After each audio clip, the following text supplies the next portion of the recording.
telefonike gazetari Zek Sinanaj. Në teritorin e komunës së Deçanit dhe atet e Lugut të Baranit, gjendja e furnizimit me ushqime dhe ilaçe edhe me te i vazhdon të jetë tepër e rëndë. Popullsia e koncentruar në këtë zonë po ballafaqohet me urinë, sëmundjet dhe nga ana tjetër nga ankthi për ndonjë sulm eventual të ushtrisë së policisë serbe. Ndërkohë që dje këtu ka arrit një konvoj ndihmash nga organizata të ndryshme humanitare, ndonse as për sa afërmi nuk i plotësoi nevojat e duhura.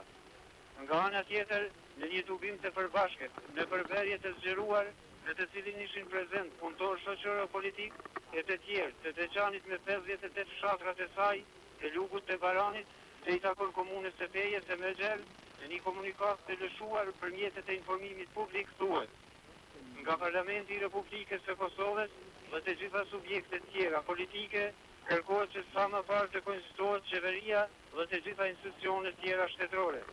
E gjithë kjo duhet të bëhet sa më parë në mënyrë që të realizohen përcaktimet e popullit me anë të referendumit të vitit 1992.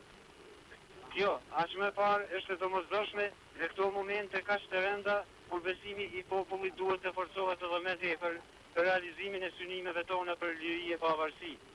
Në këtë dritë duhet bërë me dije opinionin e brendshëm dhe atë ndërkombëtar, që shqiptarët janë të gatshëm dhe dinë t'i dalin zot vetvetes edhe në situata kaq të rënda.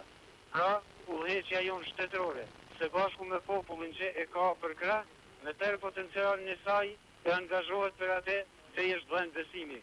Thuhet ndër të tjera në këtë komunikat të përbashkët.